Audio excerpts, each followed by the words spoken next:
in to see Rosy at Red Wizard here in lovely St Anne's. Yeah, okay, we're here. Red Wizard here in St Anne's. Here is all their information. You can find them on Facebook, you can find them on Instagram. And Rosy's a brilliant 3D printer as well. She has loads of prints. She used to kill the print dungeon if you want to find her. So let's go in.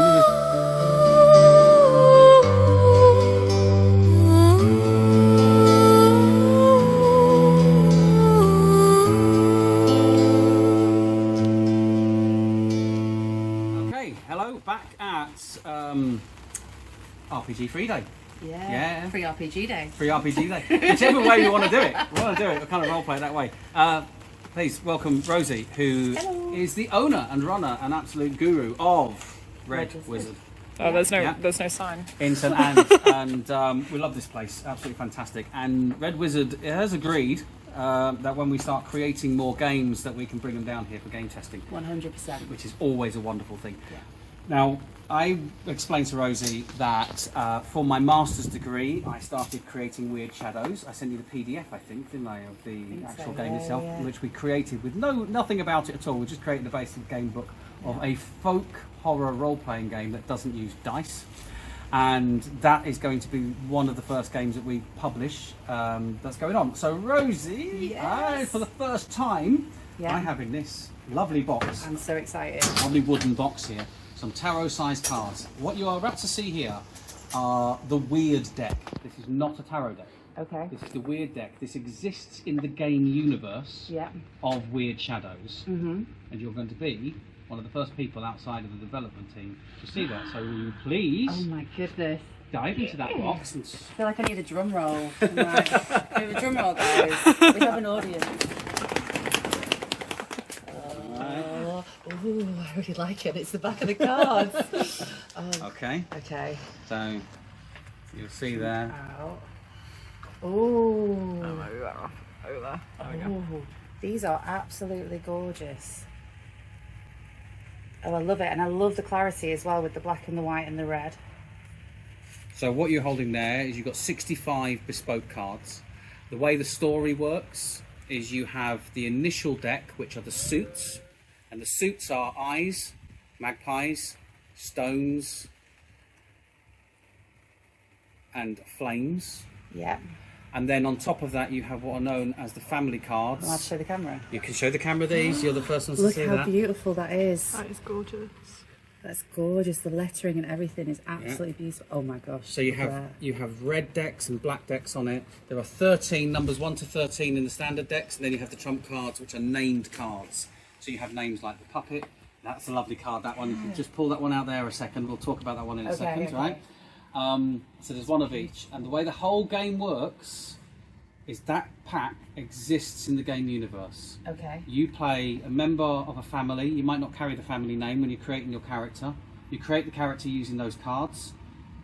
Your character carries those cards around, and when your character does anything in the game, they actually draw from that, and you interpret the card into the game itself. So you can use the number, there's a book that comes with it that exists in the universe that describes what these cards are. You know, like if you go out and buy a tarot book and you get that how to read tarot, there's a how to read the Wyrd deck book. I love that, look at that one with the magpies. 6 magpies.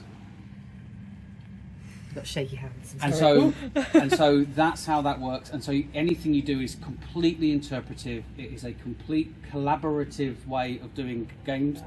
And the way that you create adventures, instead of them being pre-written adventures, is you go out and you find folklore stories from the United Kingdom and Ireland, and you just use that as the base, and then you bring in, but I'm writing a method of taking these cards like this, for example, and you sort of like shuffle them all nicely up, and then you would lay them out in what is known as Beowulf's Blade. Ooh. So you have an outing like this, leave that one out there, and this would be Beowulf's Blade.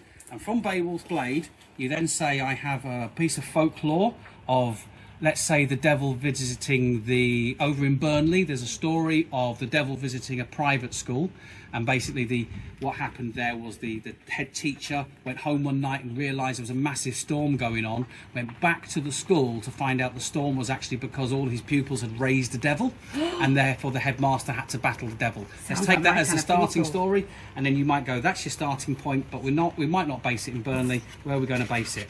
And here I've got 13 magpies. Yeah, got to watch the 13 magpies because one of them is the devil himself. Oh my goodness. Okay, so I look at that and where we go. How better card can you actually have from that as a devil card? And this is going on about the village, and we can see that this is definitely the main enemy in this one is going to be the devil himself. So we can have the main protagonist going on there. And then as we do the read, we haven't got this written completely. So we have 2 stones in shadow. Okay. So in shadow means it's upside down. Yeah. And the 2 stones are all about balance. As you can see, you have the dark and the light. Yep. In balance. And of course this is now in shadow, so that means it's out of balance.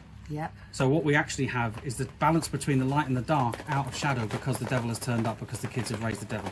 Now this one I'm going to flip this way because I get the choice to flip any way that I want. This one I'm going to have, we're still in stones, we've got a lot of stones going on here, a lot of black cards. We can use that in the interpretation. So this is the 11 stones, which obviously represents time. Yep. So we can actually state that this is happening in the hour before midnight. So the whole adventure I'm going to set in the hour before midnight. That's amazing. I love Yeah, that. and then I would continue to go along those lines. Yep. Yeah, nice red card. Now this, we've got a named card. This is door. What I love about door is this is the way up that means enter. If I brought it in shadow, it would say exit. That is fantastic. I love that. So you can see, so this is an entry. So what I'm writing now is an adventure that has a public school where they've raised the devil in the hour before midnight, and the first part of it, I've got to gain entry to the school. You see how I'm starting to draw a story out of just the inspiration of the cards. Absolutely. Tears. Now I've got tears normal way around. You've got tears of your tears should be in sorrow from your side. My tears are sorry. Your tears are laughter because it's upside down. Yeah, you're in shadow, but I'm doing it this way. So I've got the tears of sadness. So we're going into the school. One of the main things that you're going to get on here is an atmosphere of depression and sadness and oppression. That's what you're trying to create in your story. I'm going to flip it. I'm flipping it this way. So now we've got the 6 magpies. Interestingly, just turns up. Now the 6 magpies are looking at legal matters here. So there's going to be documents within the school that need to be protected from the devil. Right. There are lots of libraries involved in this game. If you can imagine, the families are protecting all sorts of different things. And then on the last one, I'm going to flip this way. And there we have eyes, 2 eyes of the serpent. I've got that the right way around again. And I'm looking at that. And the serpent, obviously the snake is reference to the devil again. And this time we are looking at the single point, the stake there involved. So you can be looking at the idea of a coven of witches. Maybe the teachers have always been a coven of witches and they've been teaching the kids to raise the devil against their will. That could be a lovely way of doing that. So I've written all of that based on that one folk story by doing a reading of the cards. Yeah. And that allows you to then take that and go to your players, and that's the story you're going to put them in. And then you say, what do you want to do? And then they will do what they do, and then they will be drawing cards to create different decisions as they go along. That's fantastic. I absolutely love that. These cards are beautiful. And this one Yes. is the 13th family. So there's 12 families that are fighting against the devil. There is no God. God doesn't exist in this game. Yeah. He left.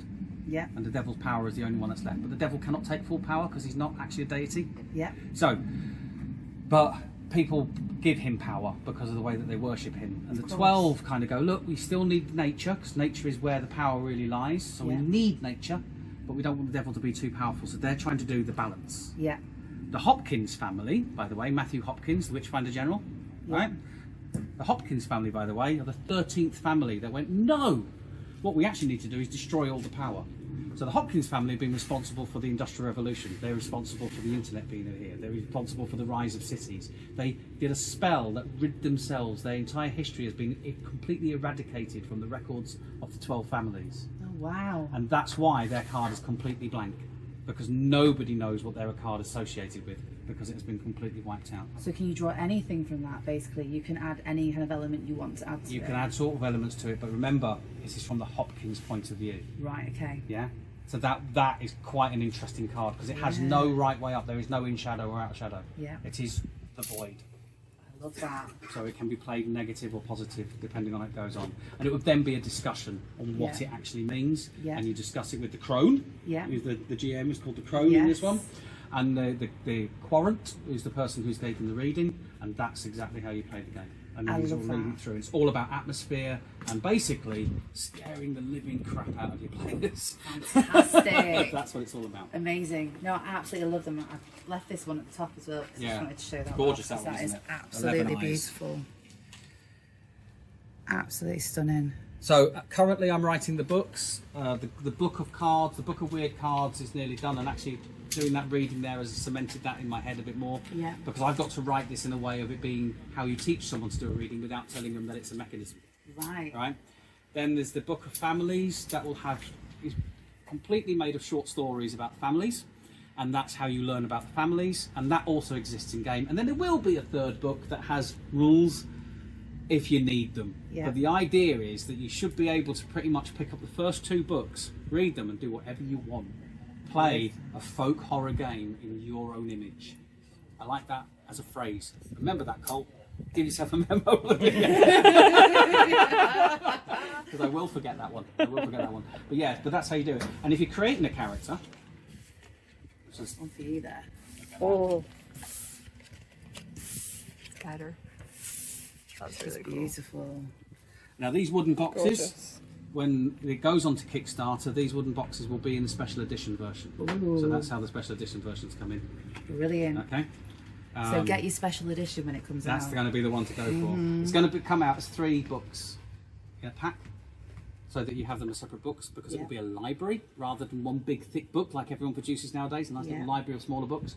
I'm not even going to go A5 size. I'm going journal size with it Lovely. to give it that real sort of like old sense of feeling to it. Yeah, of course. And it has lots of lining up to things like the way that Traveller was first published, and the first ever edition of Dungeons and Dragons, which came out as 3 books as well. Oh wow. So it's sort of lining up to a lot of those things. But here's the idea of the characters, okay? Okay. So, shuffle pack. So when you're doing a character creation in session 0, you work at it this way. You play the part of the crone as the GM, and the quorant comes. And there's a short story that talks about this. There's a diary entry that talks about this, where at the point when your blood becomes fired up, and you are now going to take on the mantle of your family, you are summoned to see the crone, and the crone will then do the reading, and the crone will tell you that you have basically 2 paths to take, and please cut the pack wherever you feel natural. There's a whole story that goes around this. I won't go into the whole lot of it. No, keep them as 2 piles. Give us 2 piles. You now have a left hand and a right hand path to take. Which path would you like to take? My instant thought was this side here. Okay, so if we take that pack away, what you are now going to do is decide where you're going to deal 3 cards out from. You're going to deal 3 cards face down on the table. You can do it from the top of the pack, the bottom of the pack, you can cut the pack again. That's your path that you are taking, however you wish to walk. I'm going to cut into 3. And I'm going to take the bottom card from each.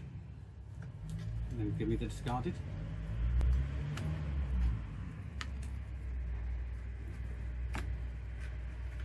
Oh, that's what you put There, down, yep, sorry. and That's then what I'll you give put you that down. one. Oh, okay, that's fantastic. Perfect. Okay, now normally you would sit here with a pad and a piece of paper and start writing stuff down because you're going to start creating a story. There are 3 things that make you: Yeah. your past, your present, and your future. Ooh. Okay. These represent different parts of your body, or different parts of you. Yeah. Your strength, your mind, and your spirit. Okay. These are made of different parts of your lineage, Okay. your ancestors, your grandparents, and your parents. Okay. See what your ancestors have. Please turn over your ancestor card, whichever way you feel you want to turn it over. Your ancestor card is the 8 of heart, 8 eyes. Yes. Right? So you have 8 eyes. Now 8 eyes is the parlour, it brings you in as a security in the way, because you do have it in light as well, you have it the right way up. Yeah. So you look at that, and you would first read the Book of Families, and let's just say you're going from the north of England, Yeah. well, which are the Chumneys, Yeah. right? You decide whether or not you're going to carry the Chumney name or not carry the Chumney name, what part of, wherever the game is set in history is where you would sit there and work all those kind of bits out. Yeah. But I want to know what your ancestors did. I mean, from what you said, and also looking at the card, I would immediately look at the web and how it holds you, and there probably were people that looked out for people and supported people within the community. At the time, possibly part of a church or a religious factor, or maybe even people that were against that oppression, if that's how it felt to the area where they were. So you would say that, and if we go into the idea of folk religion, for example, which people call paganism, which is a derogatory term, it's really a folk religion. It was a religion without name with the Saxons. So you'd say that, but very community driven. So you'd say that they came from that kind of background where they were not, you know, when you actually had like the Romans coming in, if you go that far back, and then you had the Catholics coming in, and you had the Normans coming in, they always kept their community together. So a northern community, sort of like essentially. Absolutely. Very good. Yeah. What about your grandparents? Go that way this time. Right, so you've got 12 magpies in shadow. Now 12 magpies is quite interesting. There is a whole thing that goes in the book, I can't remember off the top of my head. But this gentleman here is actually a guy who outweights the devil. So the story that goes with him is that he made a bet with the devil that he could outlive the devil. And the devil went, ha ha ha, you cannot outlive me. And so he sat there and deliberately turned to stone through his own will, and then sat there and waited as a statue until the end of time, because he could outlive the devil, because he turned himself to stone. I love so that. That's the story, and the magpies are hanging around him and all that kind of stuff. Yeah. That's in shadow. So you could actually argue that that's the opposite of that actually this is someone who, your grandparents were not very good at waiting at all, and that actually they were quite fidgety, and maybe. It's up to you. How do you see your grandparents in this? I would see it in the way that they wanted to do this, but it negatively impacted our family from having this really supportive kind of like community around us in that environment, and actually this may have broken down our community as one of the leaders of it, or you know, perhaps someone who is kind of a family of the core people. To actually do that meant that they weren't caring for the community. They weren't caring for the people that were around them anymore, because they were too kind of obsessed possibly with this personal little vendetta. Maybe a little bit of Hopkins attitude in there, maybe. Okay, so maybe a bit of treachery. Yeah. Okay, and again, you would pick little traits from your family histories. And there's actually family trees that you would pick the traits from those three areas. And your parents, what were your parents? 9 flames, the 9 flames that burn the witch. That's beautiful. So who are your parents? You'd split from the community. Your ancestors always kept the community together. Your great-grandparents kind of broke that cycle. So what do your parents do? They tried to come back to the community, and as they tried to come back to lead it, actually the community were against them because of how they were affected by my grandparents. And perhaps for me, the burning and maybe them coming away from it cleansed our family again and gave us a bit of a fresh start, which is the positivity with it looking at me. Very good. Okay, very, very good. So all that makes you. Yeah. Right? So you would then create your character. So here, within 3 cards, you have created an entire family history. Yeah. That's without fantastic. looking at a single table. I love that. That was amazing. Yeah, and that's not even the full experience. When you've got Yeah. the books and everything like that, the actual character creation is a much more intense experience than that. Yeah. So, well, again, it worked. You like that? Yeah, no, I absolutely love that. I love tarot in general. I love the way that you can draw from tarot and you can feel like sort of a real kind of, I can't think of the word now, but you can feel... You get an ownership of it. Yeah, that's exactly it. You do, you get that ownership of it, and they tend to give you what you need. Yeah. Which I really love. I love this because I like the way that you had it starting here and breaking here, and then bringing this into the conflict, and then bringing it back to a cleansing. It's almost like they were made to be together. Yeah, it is. Isn't it? It really is. In exactly the same way as when the story was created. Yeah. It's almost like it couldn't be any other cards. No. It's incredible, isn't it, Yeah, how it works? it really, really is. No, they're absolutely gorgeous, and I love that way that they work, and the way that you can be really creative with them and draw from what you want, because someone else may have had this and may have thought something completely different. Exactly. Yeah. Now the maths of cards is wonderful, and I actually think that's why it works in there. So here's the maths of cards, people. Maths of cards. If you take any set of cards of 52 or above and you shuffle them any way possible, and you do more than 6 shuffles, I think is what it is, the full maths of it on 6 shuffles. What are we on there? 3. I use 7 in the instructions for.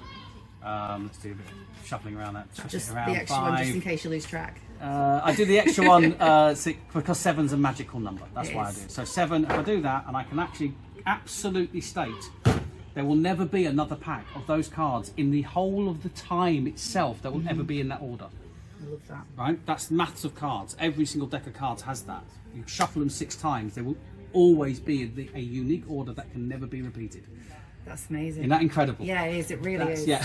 So that's where that sits. Can't get any more random than that. Yet you can still pull out the same 3 cards from the top, but the rest of the pack's not the same. No. But all that, taking your path, where you choose it from, everything's there. It's all there. It sits there. So that's how the game works. And so, yeah, it's when the books are sort of coming through. We'll do a bit of a play test down here as well. Very excited.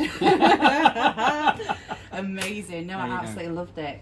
Is there a time frame? Would you know? No, we don't. We don't put publishing time frames. I want it to go Kickstarter. I was hoping to get Kickstarter by the end of the year, but I think it's going to be early next year now before it gets through, because there's a lot of writing. It's always expanding, because there's things like portals. There's a thing called the Pub Network, where it's almost like the London Underground, where pubs are stations and they have portals in them, usually in the toilets, and you move, and so you can move around the country by going in and going to another pub, or it actually goes in. Then there's church networks that go between churches, because you get pubs near churches, so you can. That's how you bounce around and all that kind of stuff. Yeah, that sounds and amazing. You're using things like hagstones in order to be able to see where it goes. You'll know how to use the portals, but unless you have a hagstone and know how to use a hagstone, you won't know exactly where it goes unless you've already mapped it.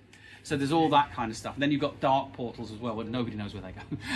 Right? And so I want to know. That's all that stuff that's kind of built into it as well. And so there's a lot of stuff that I've got to work out how to bring it into the smallest amount of thing, because it needs to be as open and free to be the creative point as possible. It's basically it's the old Traveller model. I don't know if anyone here has ever played Traveller, 1977, and the original version of that had no story.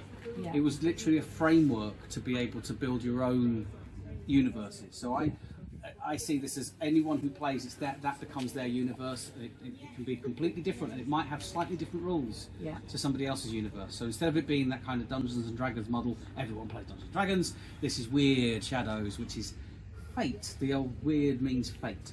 So therefore, this game it's Shadows of Fate. Basically, whatever game you play, you're fated to play. I love that. That's the idea. That's absolutely amazing. And remember that one as well, Cole. That's a great underlying. Yes. So when it goes, but we're going to do something really cool. I'm going to announce that really now as well. When we go, what we want to do is build a bit of a community on the YouTube channel. To go. Right. When this goes Kickstarter, we're going to do a live broadcast of the start of the Kickstarter. So we're going to make it go live with a live broadcast of the Kickstarter going live. We've not seen anyone else do that, so we're going to do that. I've not seen anything like this before. I've not played anything like this before. And the way you've got the folklore side of it and that historical side of it integrated within it, but then that complete freedom of whatever your universe could be. That's amazing. That's what we live for in this community. Like, yeah. I love that. Brilliant. Amazing. Fantastic. Well, thank you so much for having a look at that. Very welcome. Thank you so much for inviting me down as well. Thank you for sharing it with me. Oh, no worries at all. And come down to Red Wizard as well. They are fantastic. We've actually just been playing a game of Monty Python this afternoon, and that was really, really good as well. So absolutely. So thank you very, very much for having a look at that. Thank you. And I will see you again soon, hopefully. Bye for now.